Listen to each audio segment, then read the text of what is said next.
سورۃ بنی اسرائیل کی آیت نمبر 34 ہے۔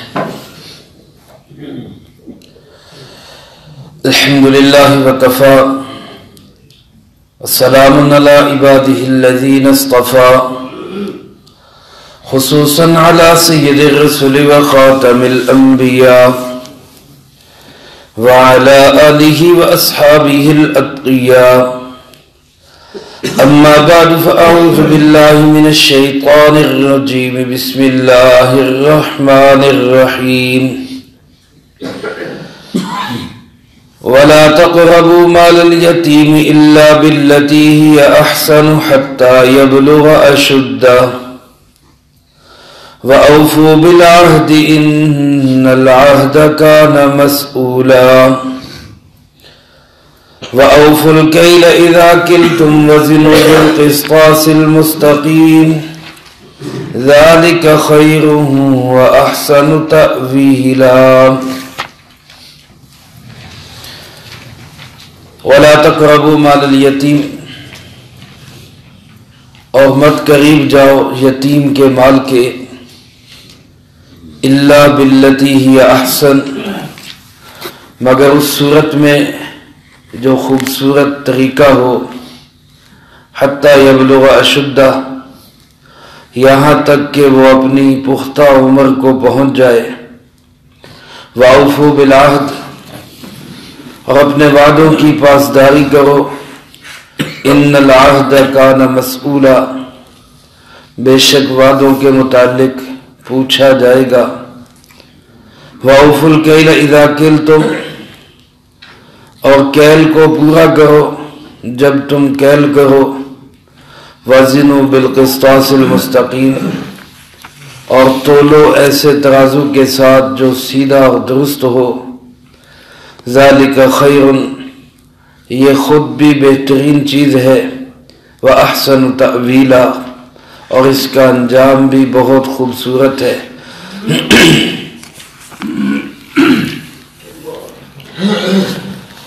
ان آیات مبارکہ میں اللہ رب العزت نے 3 اور اصول بیان فرمائے ہیں۔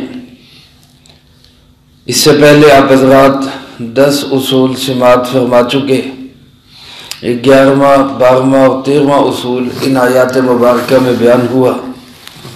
یہ وہ 15 اصول ہیں جن سے ہمارا معاشرہ ایک خوبصورت معاشرہ بن سکتا ہے، پیار و محبت والا معاشرہ بن سکتا ہے، ایک ایسا معاشرہ جس معاشرے کی بنیاد جناب محمد کریم صلی اللہ علیہ وسلم نے رکھی، حضرات صحابہ اکرام رضی اللہ تعالی مجمعین کا وہ معاشرہ تھا، اور جو ایک جنت کا نمونہ تھا۔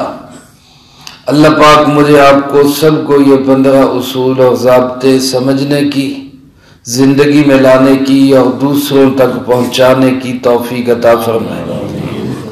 11واں اصول اور ضابطہ اللہ پاک نے یہ ارشاد فرمایا کہ یتیم کے مال کے قریب بھی مت جاؤ۔ جس معاشرے کے اندر یہ احکامات نازل ہوئے، اس معاشرے میں یتیموں کی بڑی بہتات تھی، کیونکہ عام طور پہ لوگ جنگجو لوگ تھے، جنگیں ہوتی تھی، اور بالخصوص اسلام کے ابتدائی دور میں بھی ایسا ہی رہا، تو اس میں لوگ مارے جاتے، شہید ہوتے، ان کے بچے چھوٹے معصوم یتیم گھروں میں رہ جاتے۔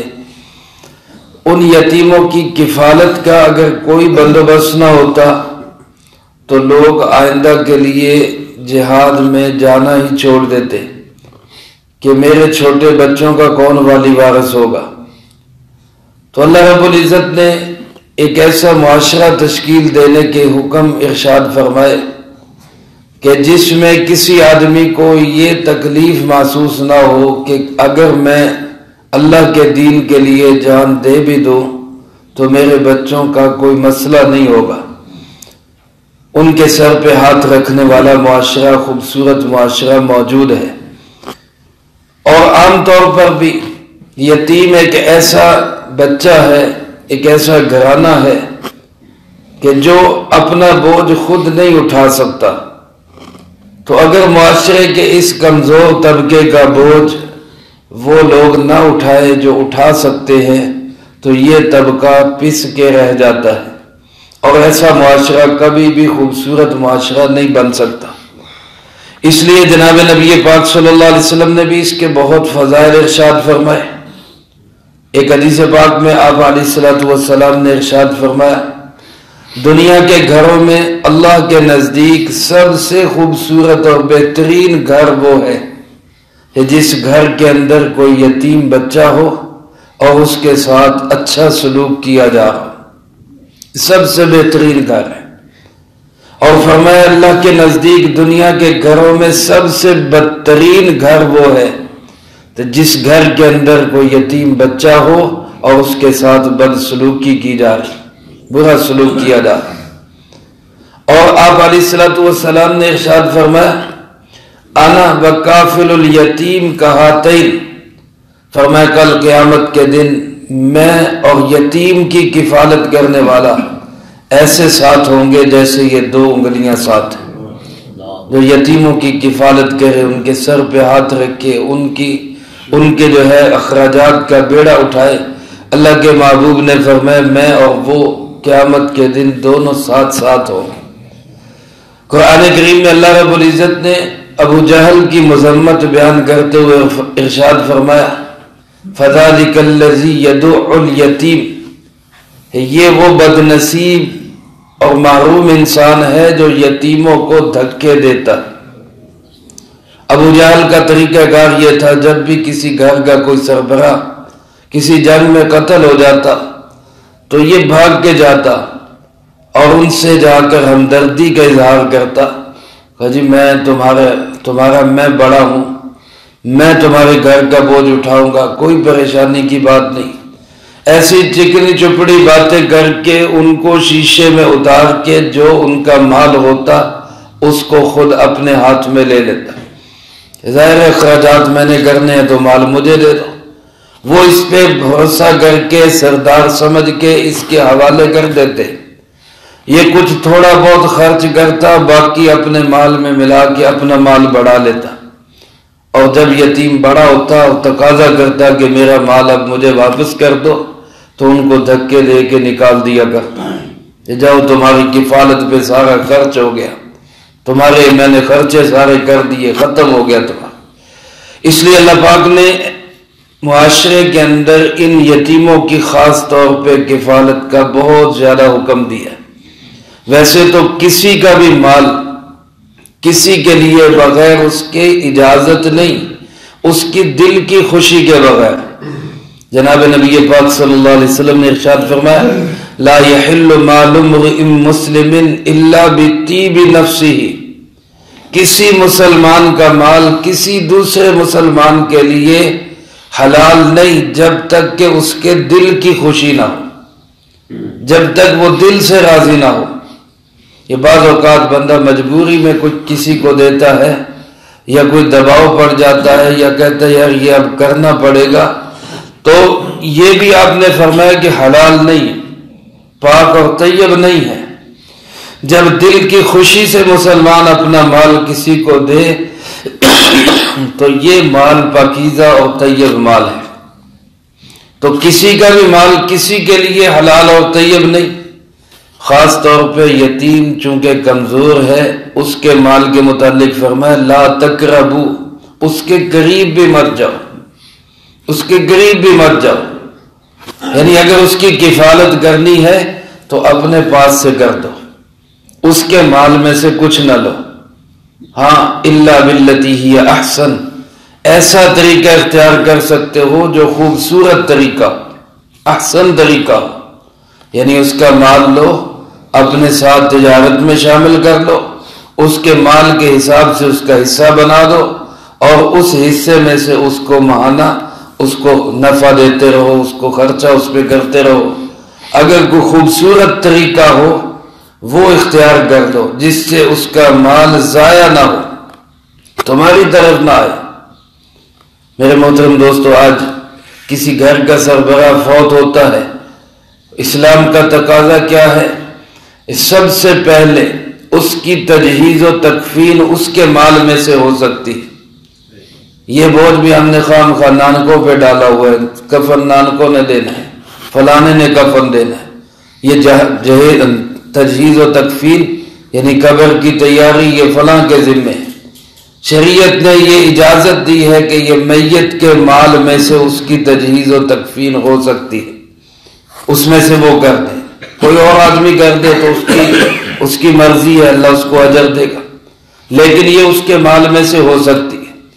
دوسرے نمبر پہ جو سب سے بڑا تقاضا ہے شریعت کا وہ یہ ہے کہ اس کے قرضے ادا کیے جائیں، اس کے ذمہ اگر کوئی قرض ہے وہ اس کے مال میں سے ادا کیا جائے۔ تیسرا تقاضا شریعت کا کیا ہے؟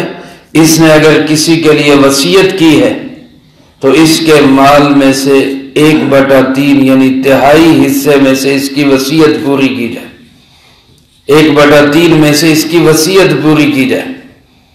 اور چوتھا تقاضا شریعت کا یہ ہے کہ فوری طور پہ اس کے مال کو تقسیم کیا جائے، شریعت کے اعتبار سے ورثاء میں تقسیم کیا جائے۔ اب اس شرعی تقاضے کو ہم ایک سائیڈ پہ رکھ دیتے ہیں اور اپنی خود ساختہ رسموں پہ اس میت کے مال میں سے خرچ کرتے رہتے ہیں۔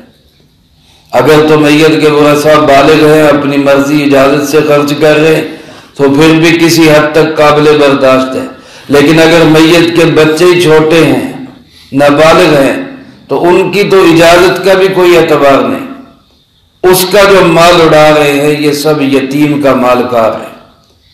اور یتیم کے مال کے متعلق اللہ پاک نے کیا ارشاد فرمایا؟ ان الذين ياكلون اموال اليتامى ظلما انما ياكلون في بطونهم نارا۔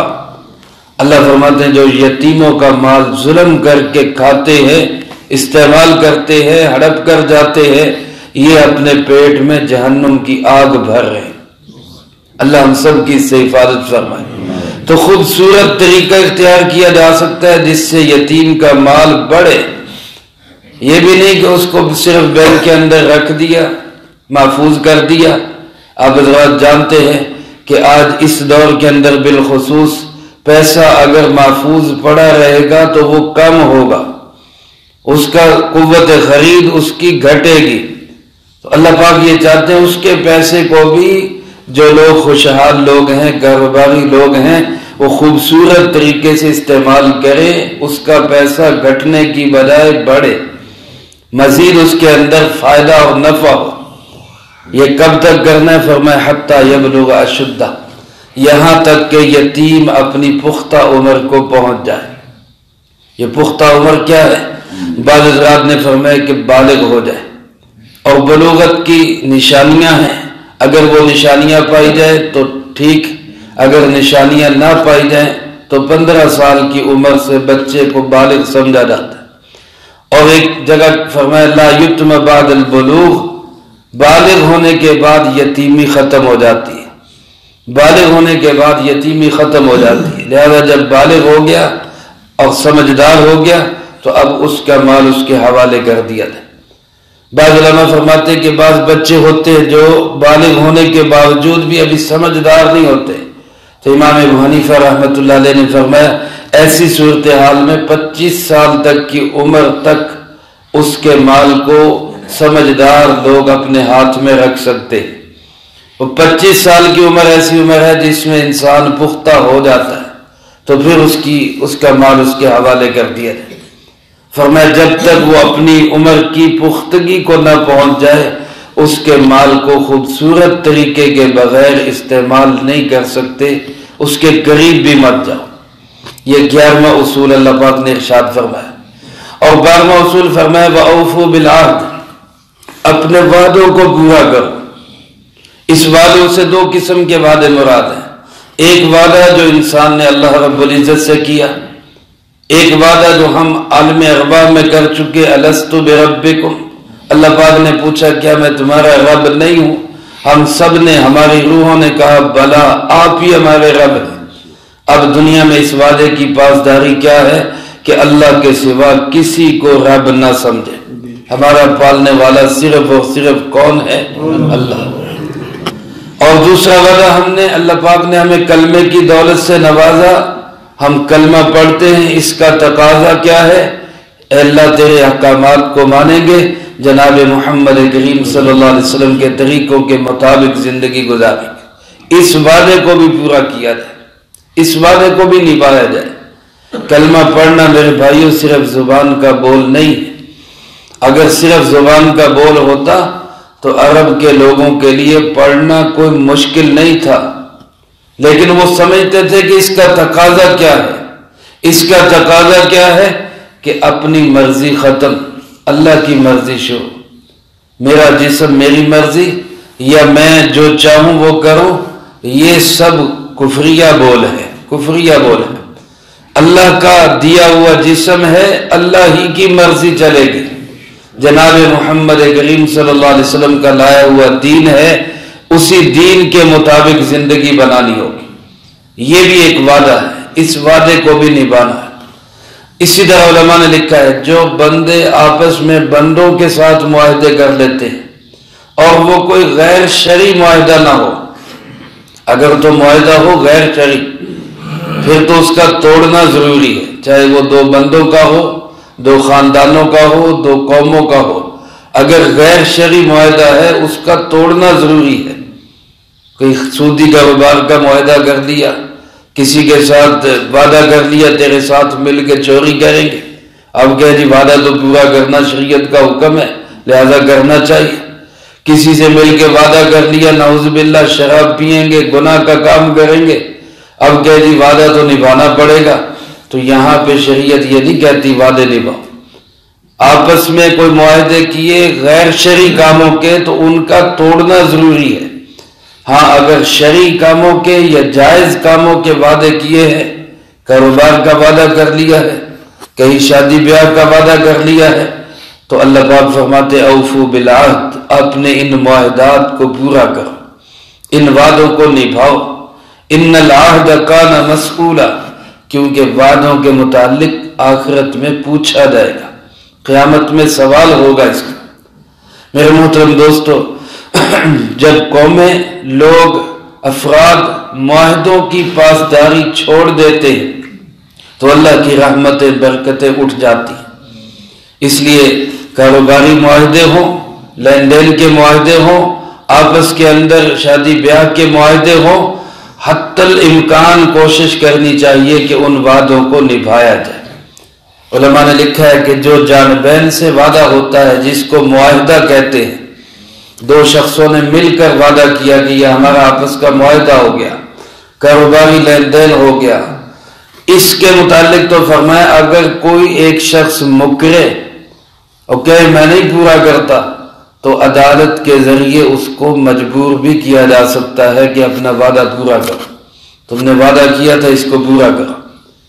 ہاں اگر ذاتی طور پہ کوئی آدمی اپنے طور پہ ایک آدمی سے وعدہ کر لیتا ہے کہ میں تمہیں اتنے پیسے دوں گا، یا میں فلاں جگہ پہ تمہارے ساتھ ملاقات کروں گا، یا میں آپ کے گھر آؤں گا، خود ایک آدمی نے وعدہ کر لیا، تو اخلاقاً شرعاً یہ بھی ضروری ہے کہ یہ بھی وعدہ پورا کرے، لیکن اگر یہ نہیں کرتا تو اس پہ جبر نہیں کیا جا سکتا، اس کو مجبور نہیں کیا جا سکتا۔ جانبین کے معاہدے والے کو مجبور کیا جا سکتا ہے، جانب واحد سے وعدہ ہو اس پہ جبر نہیں ہو سکتا، اخلاقاً فرض ہے کہ وہ اپنے وعدے کو پورا کرے۔ اللہ پاک نے فرمایا میں قیامت کے دن وعدوں کے متعلق پوچھوں گا، سوال ہوگا ان کے متعلق، کیا سوال ہوگا اور پھر اس کا انجام کیا ہوگا اس کو ذکر نہیں کیا، سائلنٹ چھوڑ دیا، خاموشی اختیار کی۔ جب کوئی انسان کسی کو بہت خطرناک چیز کی دھمکی دینا چاہتا ہے تو وہ یہی کہتا ہے پھر دیکھنا تمہارا حشر کیا ہوگا، پھر دیکھنا تمہارے ساتھ ہوگا کیا۔ یہ مطلب کیا ہوتا ہے کہ بہت برا ہوگا۔ تو یہاں بھی اس لیے خاموشی اختیار کی کہ جب سوال ہوگا تو پھر بڑا سخت سوال ہوگا۔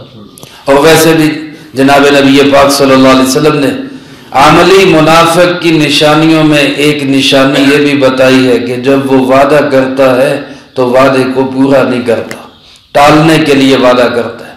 عملی منافق کی نشانیوں میں سے ایک نشانی ہے۔ میرے دوستو یہ 11 اصول ہوئے، اور 12واں اصول ہے ناپ تول میں کمی نہ کرنے کا۔ اللہ پاک فرماتے اوفوا الکیل اذا کلتم، جب تم کیل کرو، کیل کرنا کہتے ہیں جیسے ہمارے یہاں ریت بجری سیمنٹ کے ریت بجری وغیرہ کے لیے ایک ٹین بنا ہوتا ہے یا گندم کے لیے ٹوپا بنا ہوتا ہے، یہ برتن ایک جو خاص بنا ہوا ہے اس کو بھر کے دینا، یہ ناب کرنا کہلاتا ہے، کیل کرنا کہلاتا ہے عربی کے اندر۔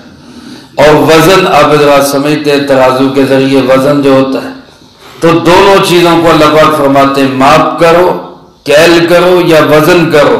اذا کلتم وزنوا بالقسطاس المستقیم، جب تم کیل کرو تو وہ بھی پورا کرو، اس میں ڈنڈی نہ مارو، اور جب وزن کرو تو وہ بھی پورے ترازو کے ساتھ وزن کرو۔ جناب نبی پاک صلی اللہ علیہ وسلم ایک دفعہ بازار میں تشریف لے گئے اور آپ نے تاجروں سے خطاب کر کے فرمایا یا معاشر التجار، اے تاجروں کی جماعت، اے تاجروں کا گروہ، اے تاجروں، تم سے پہلی قوموں کے اندر بڑے بڑے تاجر گزرے، ان کو دو چیزوں کا ذمہ دار بنایا گیا، دو چیزوں کا ذمہ دار بنایا گیا، ایک کیل کا، ایک وزن کا، ماپ تول پورا رکھو، اس کا ان کو ذمہ دار بنایا گیا، لیکن انہوں نے اس ذمہ داری کو نہیں نبھایا، جس کے نتیجے میں وہ قومیں تباہ و برباد ہو گئی۔ حضرت شعیب علیہ السلام کی قوم خاص طور پہ ان کا جرم یہی تھا، وہ ناپ تول میں کمی کرتے، اور جب شعیب علیہ السلام نے سمجھایا تو کیا کہنے لگے کہ جا جا اپنا کام کر، تیرا کیا لینا دینا ہماری تجارتوں کے ساتھ؟ اصلاتک تأمرک ان نترک ما یعبد آباؤنا او ان نفعل فی اموالنا ما نشاء، تیری نماز تجھے یہی سکھاتی ہے کہ تو ہمیں اپنے مالوں میں اپنی مرضی کرنے سے منع کرے؟ تو حضرت شعیب علیہ السلام کو کہا تیرا اس سے کوئی لینا دینا نہیں، تو نمازیں پڑھ بس جا کے، کاروبار، لین دین، شرعی معاملات یہ ہم خود طے کر لیں گے۔ اس کے نتیجے میں قوم تباہ و برباد ہو گئی۔ تو اللہ فرماتے ہیں کہ تم کیل اور وزن کو پورا رکھو، اس میں کوئی کمی نہ آنے دو۔ جو تاجر اچھا کیل، اچھا تولنے والا ہو، پورا دینے والا ہو، اس کی ساکھ بھی بازار کے اندر اچھی بن جاتی، لوگ اس پہ اعتماد کرنے لگ جاتے ہیں۔ اس لیے اللہ پاک نے آگے فرمایا ذالک خیر، یہ خود تو بہترین چیز ہے ہی، ناپ تول میں کمی نہ کرنا، پورا تولنا، یہ خود تو بہترین چیز ہے، اس کا انجام بھی بہت اچھا ہے، احسن تأویلا، اس کا انجام بھی بہت اچھا ہے۔ آپ نے ایک تاجر کو تولتے ہوئے دیکھا تو آپ نے فرمایا زن ورجح، وزن کرو اور جھکتا تولو، کچھ زیادہ دے دو۔ تو جو ایسا تاجر ہوگا میرے محترم دوستو، اس تاجر کی ساکھ بھی بازار کے اندر اچھی بن جائے گی، اعتماد بھی اچھا بن جائے گا، اور پھر اس کی گاہکی دوسروں کی نسبت زیادہ ہو جائے گی۔ اللہ فرماتے ذالک خیر و احسن تأویلا، یہ بہترین ہے اور اس کا انجام بھی بہت اچھا ہے۔ کوئی آدمی دیہات کا رہنے والا تھا، وہ شہر میں مکھن کے پیڑے بنا کے لاتا، اور شہر میں آ کے وہاں کے ایک دکاندار کو وہ مکھن کے پیڑے دیتا، اور اس کو کہتا کہ یہ 1-1 کلو کا مکھن کا پیڑا ہے، اس کے بدلے میں مجھے 1-1 کلو چینی تول کے دے۔ اس نے 1-1 کلو کے پیکٹ بنا کے اس کو دے دینے، اس نے وہ دیہات میں لے جانے۔ ایک دفعہ شہری تاجر نے سوچا کہ یہ جو میں اس سے کلو کلو کے مکھن کے پیڑے لیتا ہوں، کبھی میں تول کے دیکھوں کہ واقعی کلو کا ہے بھی کہ نہیں۔ تو اس نے مکھن کا پیڑا تولا تو وہ 900 گرام، دوسرا تولا وہ بھی 900 گرام، تیسرا تولا وہ بھی 900 گرام۔ کہتے یار یہ عجیب دیہاتی سیدھا سادہ ہو کے مجھے اتنا بڑا چونا لگا گیا، 100 گرام مکھن کم کر گیا۔ اگلی دفعہ آیا تو اس نے کہا بھائی میں تجھ سے مکھن نہیں لیتا، کیا ہوا؟ تو مجھے چونا لگا رہا ہے، 100 گرام مکھن کم دے رہا ہے، یہ کیسے تو تولتا ہے؟ اس نے کہا حضرت جی ہم دیہاتی سیدھے سادے پڑھے لکھے ہیں نہیں، ہمیں کیا پتا تول کیا ہوتا ہے، تکڑی کیا ہوتی ہے اور وٹا کیا ہوتا ہے، ہمیں ان بھاؤ تاؤ کا نہیں پتا۔ جو چینی آپ تول کے دیتے ہیں ہم اس کو ایک سائیڈ پہ رکھتے ہیں، دوسری سائیڈ پہ مکھن رکھتے ہیں، اب ہمیں نہیں پتا بھی وہ کتنی ہے یہ کتنی، اس کے برابر کر کے ہم آپ کو دے دیتے، اور جیسا وہ کرتا ہے ویسا اس کے ساتھ ہوتا ہے۔ تو میرے محترم دوستو، بازار میں ہم جیسا کریں گے ویسا ہمیں انجام بھگتنا پڑے۔ اس لیے اللہ پاک فرماتے ہیں تمہارے لیے ویسے بھی بہترین چیز ہے، اس کی ساکھ بھی اچھی بنے گی، تمہارا جو ہے وہ کردار اچھا سامنے آئے گا۔ اس لیے یہ معاشرے کی ایک بہت بڑی خرابی۔ مدینہ منورہ میں آپ صلی اللہ علیہ وسلم تشریف لائے تو مدینہ منورہ کے تاجر ایسا کرتے تھے، ناپ تول میں کمی کرتے تھے، لینے کے باٹو دینے کے باٹو۔ اللہ پاک نے سورت نازل فرمائی ویل للمطففین، ناپ تول میں کمی کرنے والوں کے لیے بڑی ہلاکت ہے، بڑی ہلاکت ہے، باز آ جائیں۔ علماء نے لکھا ہے مدینہ منورہ کے تاجروں نے اللہ کے حکم کو ایسا مانا، آج 14 صدیاں بیت گئی، ساری دنیا کے تاجر فراڈ کر لیں گے، مدینہ منورہ کا تاجر فراڈ نہیں کرے، ایسا اللہ نے ان کے دلوں پہ اثر کیا۔ تو اگر ہم بھی ایسے بن جائیں، ناپ تول میں کمی چھوڑ دیں، اللہ کی رحمتیں برکتیں ہمارے اوپر بھی اترنا شروع۔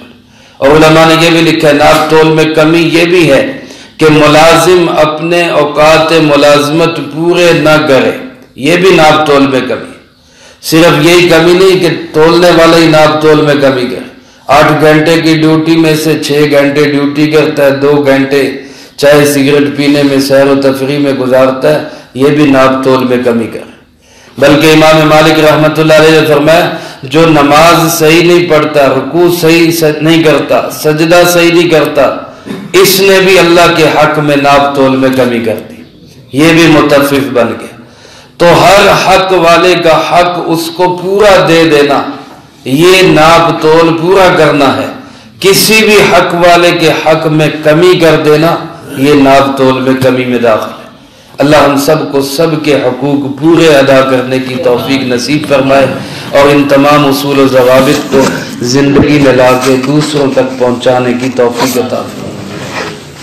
اللہم لک الحمد کما ینبغی لجلال وجہک وعظیم سلطانک، اللہم لا احصی ثناء علیک انت کما اثنیت علی نفسک، اللہم لک الحمد کما انت اہل، صلی علی محمد کما انت اہل، وافعل بنا ما انت اہل فإنك أهل التقوى وأهل المغفرة، اللهم أحسن عاقبتنا في الأمور كلها وأجرنا من خزي الدنيا وعذاب الآخرة، اللهم باقية كباقية الوليد رب ارحمهما كما ربياني صغيرا، اللهم ربنا هب لنا من أزواجنا وذرياتنا قرة أعين واجعلنا للمتقين إماما، اللهم ربنا تقبل منا إنك أنت السميع العليم وتب علينا إنك أنت التواب الرحيم، صلى الله على النبي الكريم وعلى آله وأصحابه أجمعين برحمتك يا رحمن۔